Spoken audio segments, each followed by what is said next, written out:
avant de tomber, ce qui m'a soulevé là, c'est que c'est Dieu qui l'a fait. Mais il faudrait que je roule un peu pour pouvoir me rétablir. Donc quand il est venu une fois, deux fois, troisième fois, il me suis assis sur le bureau. Je vois que je n'ai rien sur mon visage, rien. Un peu de gratitude, mais c'est mon pied. Quand il voulait me lever, il descendait mon pied. Je regarde, il avait porté les chaussures militaires là. C'est un cri, ça ne devait pas percer. Mais c'est comme s'ils ont levé mon pied dans la chaussure, puis ils ont piqué. Donc c'est passé d'ici tout le côté. Mais quand il a vu ça, mon pied était dans le bain de sang. C'est ça, et un frère qui m'a levé. Il dit, bon, celui qui a fait que tu as eu l'accident, puisqu'en venant, les gens nous suivaient. Maintenant, quand il a fait l'accident, il était garé à côté, il me regardait. Les gens disaient que mais, tu l'as fait tomber là-haut. Il faut le prendre à l'hôpital maintenant. C'est ce que tu voulais, non? Ils sont à l'hôpital, ils n'ont fait rien. J'ai vu un frère qui faisait praticien. Il m'a soigné un peu. Jusqu'à maintenant, les gens me voient petit. Lui, là, il ne va plus marcher. Parce que mon pied était enflé. C'est devenu pied d'éléphant. Il ne peut pas marcher. Il a fait un mois dans ça. Mais dans tout ça, là, je croyais en Dieu. Mais je n'ai pas trop la foi. Je n'avais pas trop la foi. Je croyais, mais je doutais un peu. C'est ce jour-là, j'ai vu que Dieu me fait ça. Quand il a fini tout ça, il a fini l'accident, maman était là. Les hanches de maman étaient cassées, les sourcils ont fait ça aussi. J'étais dans deux problèmes. Maman est touchée, maman a fait accident. En 2013, maman est décédée. Étant dans l'accident. Maintenant, moi-même, je me suis demandé, ben Dieu même là, je le lui fait voir quoi. Maman est morte. Moi aussi, il y a eu l'accident et personne ne vient à mon secours. Et moi, si Dieu me existe, c'est là ça que j'ai demandé à Dieu. Qu'il me montre s'il est là vraiment. Il m'a dit, ok, comme tu as demandé, je vais te le montrer. C'est dans mes rêves, c'est comme s'il était en méditation avec ma grande soeur. Et Dieu m'a montré le passage. Marc 9, verset 23. Prenez ça et notez. C'est-à-dire que rien n'est impossible à celui qui connaît quand il peut. Ouais. Quand je me suis réveillé, je me suis rappelé du verset. Marc 9, verset 23. Et j'ai lu la même temps. J'ai vu que Dieu me existe. C'est que là, ma foi là a augmenté maintenant. Et je vais faire les merveilles. Dans les générations sorties, ils n'ont pas laissé encore m'ont poussé à bout. Il faudrait que dans la maison où je suis, il faudrait que mes parents, avec mon grand-père, avec sa maman, il faudrait qu'ils me chassent de là. Parce que c'est chez mon père qui devait habiter. Je ne devais pas habiter là. Ils m'ont envoyé au commissariat, puis ils n'ont fait rien. Quand ils m'ont envoyé au commissariat, ils m'ont dit, il y a un pied à voler. Il a percé mon toit, il est rentré dans la maison à voler. Arrivé au commissariat, le chef en question dit, lui, il ne va voler. Alors on va vérifier, on dit les toits sont la même chose. Il prend le reçu de leur cacao, il dit, moi j'ai volé. J'ai déjà pris l'argent, arrivé là-bas, le reçu est bien utilisé. Ils ont tout fait, ils n'ont pas fait. Donc, ça pour vous dire que tu es. Deuxième témoignage, il est arrivé à habiter ici. Le courant tout est prié en secret. Dans la cour, je suis actuellement, il y a une fille qui était enceinte. Ça avait maintenant pratiquement 6 mois. Elle était enceinte, elle a dépassé le temps d'accoucher. Quand elle passe, il y a quelque chose qui dit, vous faites quelque chose pour elle. Sinon, c'est pas bon. Elle est passée avec sa maman, ils sont allés au Magie, leur retour. J'ai appelé sa maman, dit à sa maman, il y a quelque chose que j'ai vu. Il y a un don de vision. Et il est prophétisé en même temps. Voilà. Quand elle lui a dit, ta fille là, ils ont croisé les pieds et les bras, il ne faut pas y avoir accoucher, il va mourir. Elle dit, comment est-ce que tu as vu? Il dit, c'est quelque chose, l'esprit qui m'a parlé. Ce que tu vas faire, prends l'eau avec le sein, mais dedans tu vas prêter à parler, elle va boire, elle va accoucher. Elle est rentrée avec sa fille, elle est revenue, elle n'a pas les paroles pour pouvoir prier. Si moi-même je peux le faire, c'est là que tu vas faire son miracle. Donc, j'ai dit à ma femme, à 4 heures, on va se lever, on va avoir une mission. Nous sommes levés, on a prié d'abord à la maison. J'ai pris le sel, arrivé là-bas, il dit la selle pour ouvrir. Je dis, donne-moi un gobelet à l'eau. J'ai mis dedans, j'ai prié pour proclamé les paroles.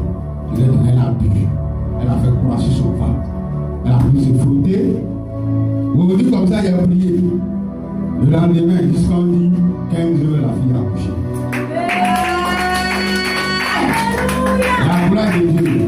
Elle est encore dans la maison avec sa fille et son là-bas. Nous faisons tous ensemble. Maintenant, ce qui m'a touché, c'est tout dernièrement, récemment. Le pasteur, le dimanche passé, il a prié. Il a parlé, il dit, on fait les choses, on prie, mais on ne croit pas à Dieu. Il parle, mais beaucoup ne croient pas. Qu'est-ce que tu vas faire? Il a dit le dimanche passé, il y a quelqu'un qui a déposé le dossier. Il y a quelqu'un, il ne sait pas qu'est-ce qu'il a fait, mais jusqu'à la semaine du lundi, quand du dimanche, ils vont l'appeler. J'ai cru. Et il y a mis à prier en secret à la maison. Le lundi, un dossier qui est déposé depuis 2023. Ils ne m'ont pas amené à la mairie de Congo. J'ai un projet que je mets en place. Le lundi 10, on m'appelle sur mon téléphone. Quand il y avait le numéro, ça m'a fait bizarre. Il ne voulait pas décrocher quelque chose, il faut décrocher. Quand il a décroché, on me demande, mais c'est Happy. C'est vous-même, il dit, vous avez souscrit à un projet au sein du pilote à Bordeaux. Il dit oui. Donc, venez, si vous avez le temps, venez, vos projets ont été réalisés.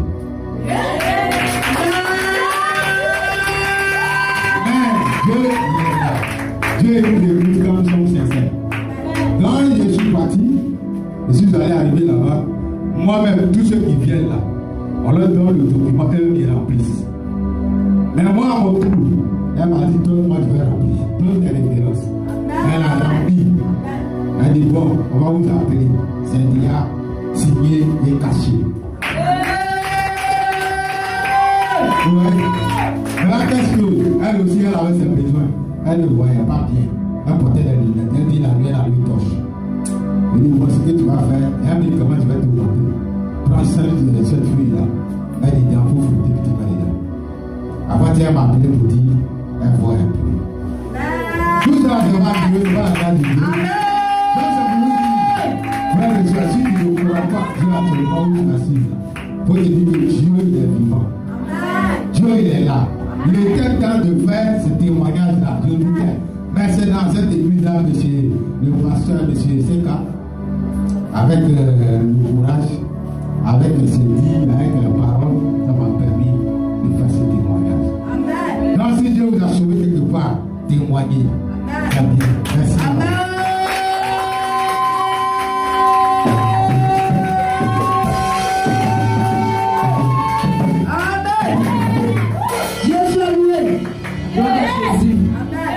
Gloire à Jésus. Amen. Que la gloire de ce témoignage revienne à Jésus. Amen. Monsieur Yapi, tous ces signes à sa montre que tu as la paix sur toi, non. Donc il est temps maintenant de devenir pour le Seigneur. Ok. C'est ça, non. Alléluia. Amen. On va appeler ici la sœur, notre chante Raïssa, qui va nous le boss aussi. Amen. Alléluia. Amen. Je ne vais pas trop tarder parce que le temps est déjà parti. Je veux dire merci à Dieu ce matin parce qu'il a fait de bonnes choses pour moi. Parce qu'il m'a enlevé de quelque part pour m'emmener là où, en tout cas le lieu qu'il m'avait montré.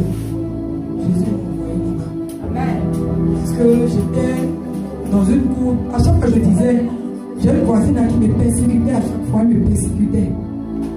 Jusqu'à ce qu'un matin, je n'ai pas trouvé même le sang devant ma porte. Mais Dieu a fait grâce. Il m'avait montré depuis, ça fait 2 ans de cela, qu'il allait me faire déménager, qu'on allait déménager, on allait être dans une maison en hauteur, qui sera plus grande que celle dans laquelle j'étais. Et en tout cas, Dieu a tenu à sa parole. Il a accompli ce qu'il a dit.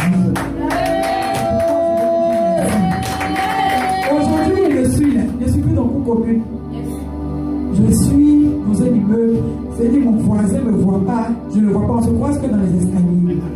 Alors, je dis merci à Dieu pour cela. Amen. Que Dieu soit loué. Amen. Alléluia. Tout ça, la sœur, notre sœur Raïssa avait montré que vivre dans une cour commune, c'est pas facile. N'est-ce pas? C'est pas facile. Celui quand tu es chrétien, c'est compliqué plus. On rend grâce à Dieu pour sa vie. Peut-être on va baisser la voix, on va prier pour le témoignage. Seigneur, nous voulons te dire merci. Merci, Père, pour cette grande merveille que, Seigneur, tu fais dans la vie des enfants. Et aussi pour tout et chacun de nous en ce lieu. Parce que la vie et la santé, nous tous nous avons, Seigneur Père, aussi un témoignage. Nous voulons te rendre grâce. avec lui-même va bénir, Seigneur, nous voulons te rendre toute la gloire. Et nous scellons ce témoin en ton sang. En fait qu'encore, Seigneur, tu fais encore des merveilles dans notre vie au nom de Jésus. Nous l'avons prié. Amen. Amen.